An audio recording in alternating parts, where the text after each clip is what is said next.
This is my Module 6 for Biopsychology, the mammalian visual system. So when we look at an image,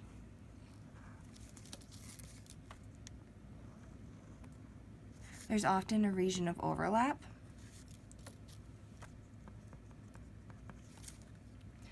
And between our two visual fields.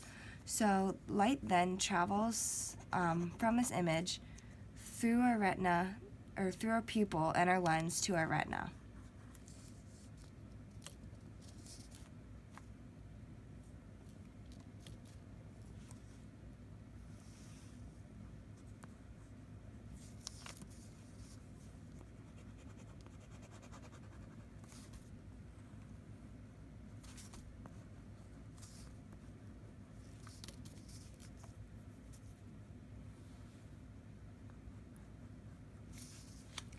So when this light reaches our retina, it excites the receptors, which are rods and cones. So the rods and cones then form synapses with bipolar cells, and these bipolar cells then make synapses with ganglion cells.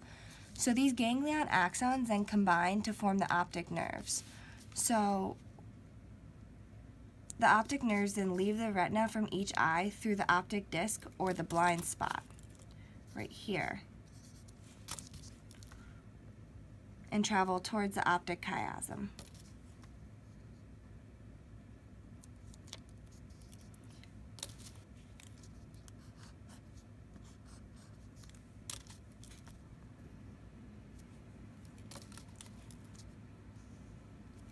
At this optic chiasm, this is the point of overlap. So the more medial ganglion axons from the nose side of the eyes actually cross over to the contralateral side of the brain. There. Whereas the more lateral axons actually stay on the ipsilateral side of the brain.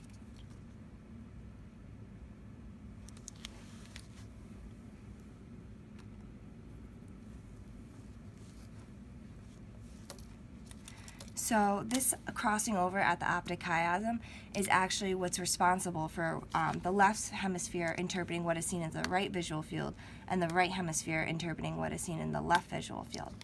So next, the majority of the ganglion cell axons then go to what is called the lateral geniculate nucleus. So let's draw those right here.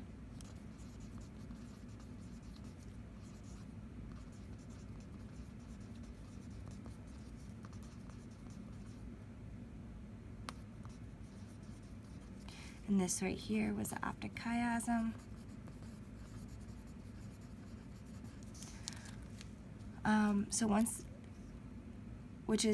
So these majority then travel to the lateral geniculate nucleus, which is actually part of the thalamus, and then a small number actually go to other areas of the brain, such as the superior colliculus and the hypothalamus, which controls our waking and sleeping cycle. And at the lateral geniculate nucleus, they actually form like a kink, sort of like a knee kick shape.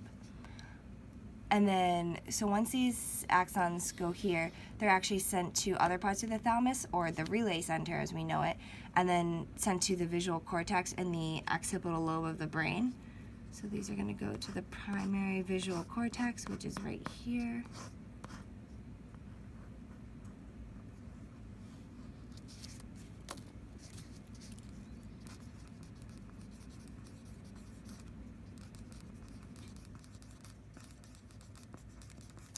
And this is obviously on the left side, and this is on the right side.